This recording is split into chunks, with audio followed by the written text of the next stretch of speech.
Welcome to all. Now we'll move to the next problem on a simply separated beam. Find the deflection and slopes at the nodes for the aluminum beam as shown in figure.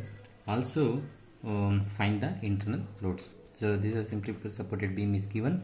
Now it's subjected to again two types of load. One is this is called uniformly distributed load and this is uniformly varying load in the triangular type. So this is 1 kN and this is 1.5 kN and distance between these up to this is 2 meter and this is 2 meter and Young's modulus is 70 GPa and I is 2 into 10 raised to minus 6 meter per of 4. Now as usual first we need to write a FEA model for this. That is divided into up to the this point will convert one element and up to this point another element, node 1, element 1 and element 2. There are three nodes, node 1, node 2, node 3 and corresponding nodal displacements v1 theta 1, v2 theta 2, v3 theta 3 and L1 L2. Here the W1 nothing but here this one the UDL, the W1 is 1 kilonewton per meter is there, so we consider as minus 1 into 10 raised to 3 Newton per meter, so minus because of downward.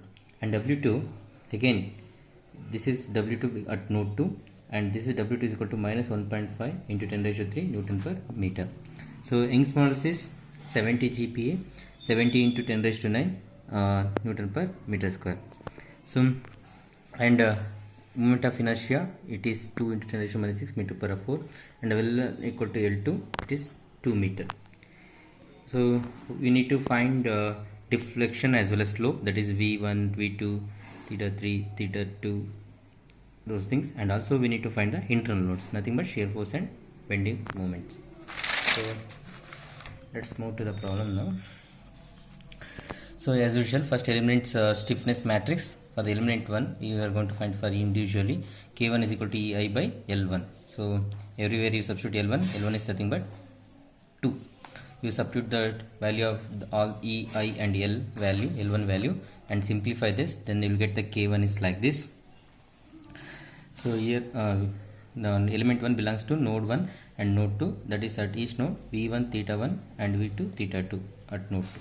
So similarly K2, so here again K1 is equal to K2 because E, I value as well as L value is same, therefore you can write K1 equal to K2, same thing, but in place of here we can write, so V2 element 2 so belongs to 2 and 3, that is V2 theta 2 and V3 theta 3.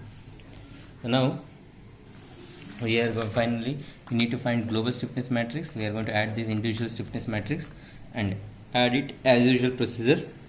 We will also get again in the 6x6 matrix. Now this is the final global matrix you will get in a 6x6 size.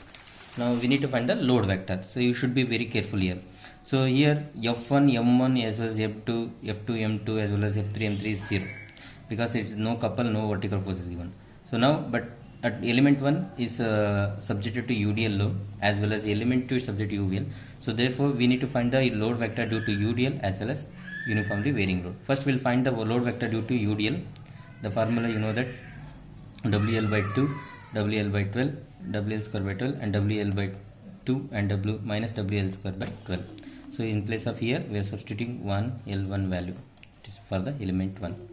Now here we should be careful, minus is there, therefore minus of minus 1 W value is 1 into 10 raised to minus 1 into 10 raised to 3 and L1 is 2. Therefore you simplify this, then you will get the force due to UDL is this much. So again it belongs to node 1 and 2, that is V1 theta 1 and node V2 theta 2. Now load vector due to UVL.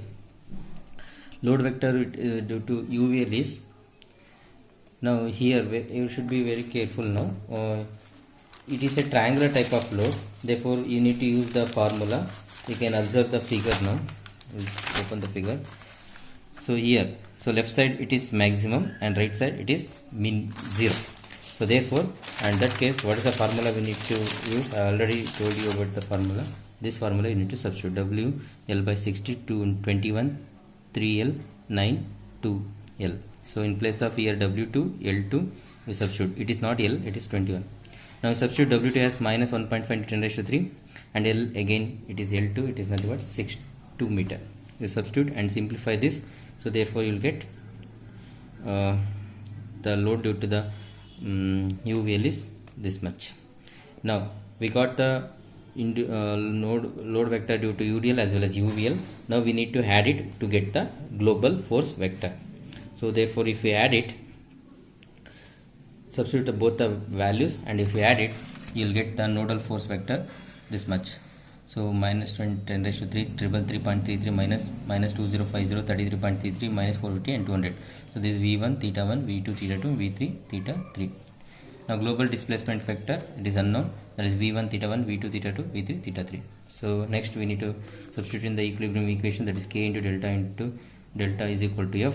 We substitute the value later. First we will apply the boundary condition using elimination method. Again here you should be very careful when your boundary condition. Here there is a small changes. So here node 1 it is a fixed and node 2 it is a roller. Therefore here it is completely constrained. Therefore V1 as well as theta 1 is 0. Because of this roller, it can not move in a y direction, that is vertical direction, but it can move in x direction. Therefore V3 will be 0 and theta 3 is not equal to 0. That is what we written here.